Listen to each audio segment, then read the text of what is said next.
What's going on, everyone? Tonight we are talking about the Under Armour Machina 3, a neutral road running shoe from Under Armour. This is my second Under Armour shoe that I've had a chance to run in and review, and I gotta say, this Machina blew away my expectations. This is a fast, peppy shoe that has dual density midsole, which we'll get into. It has a Pebax plate for propulsion, which we'll get into.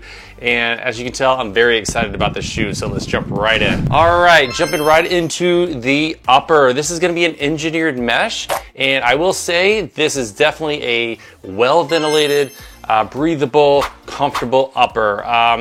And my other shoe from Under Armour that I tested recently is the Infinite 5, upper right-hand corner.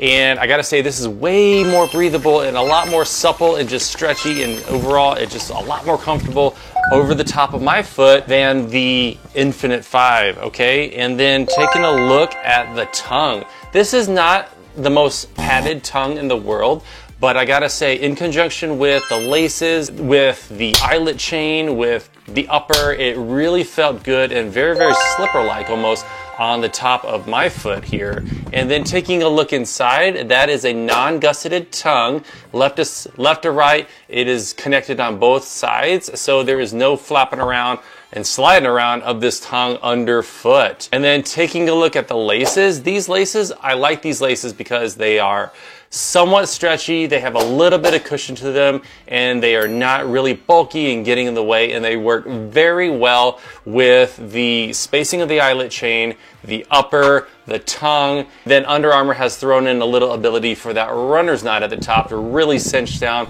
and tighten the laces over the top of the foot. Looking at the eyelet chain, I do see that there are some little strings here which are reminiscent of the Flywire from Nike, and just taking a feel inside, it does not feel like those strings communicate downward to the midsole or the side of the upper or anything like that. It seems localized just to the top here and here.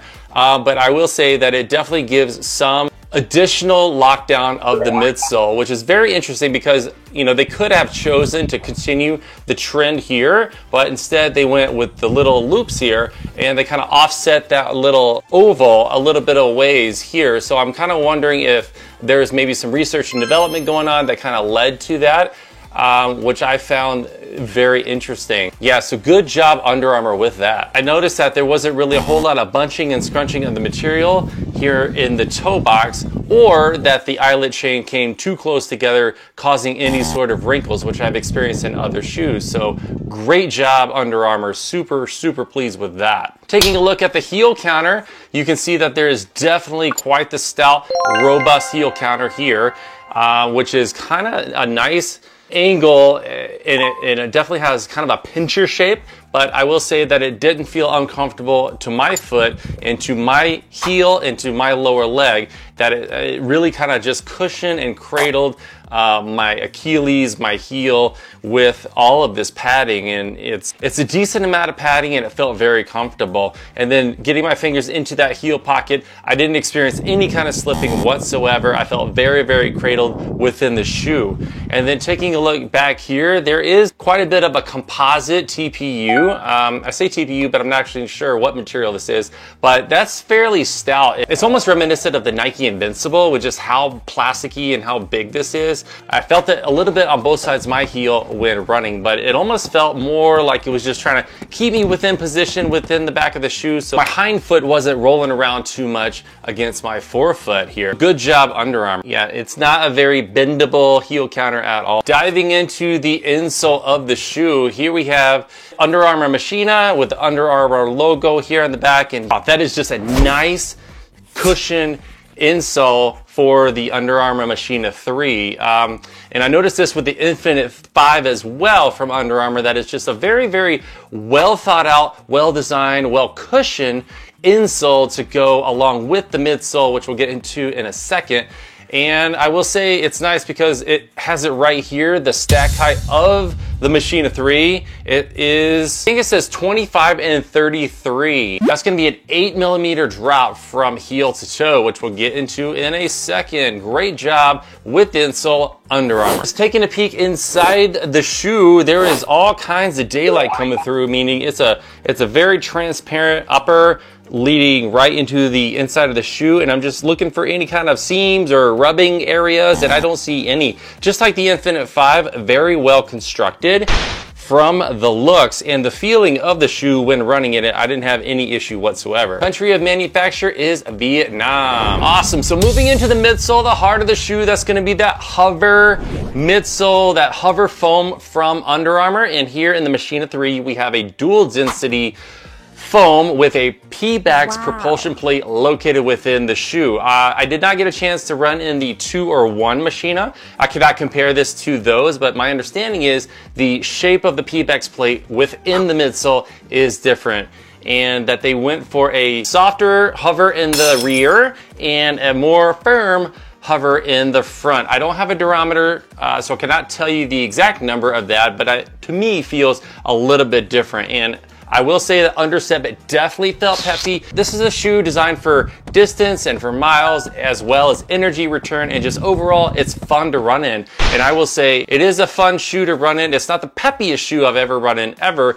but for what it is, I gotta say, it definitely lives up to its expectations. So good job, Under Armour, with that. And that's gonna be 33 in the heel and then 25 in the forefoot for an 8mm drop. For the overall weight of the Hover Machina 3, that's gonna be 10.6 ounces. Not the lightest shoe in the world, but is fairly stout, fairly beefy. So I'm not sure if I'll take this for a whole lot of long runs, but definitely kind of that easy day or even middle distance day category. And you know, with that Pebax plate being so peppy and so fun, I wonder if this can't get up to speeds, you know, just for a little bit of up-tempo work. Taking a look at the rear of the shoe, that's quite a stout heel here, and just taking a look at just some of that stack. And I purposefully did do some heel striking on the shoe, and I will say it felt good to me in terms of landing on the heel and then rotating forward with the shoe. I'm not a prominent heel striker, but I do know that there are some out there kind of interested. So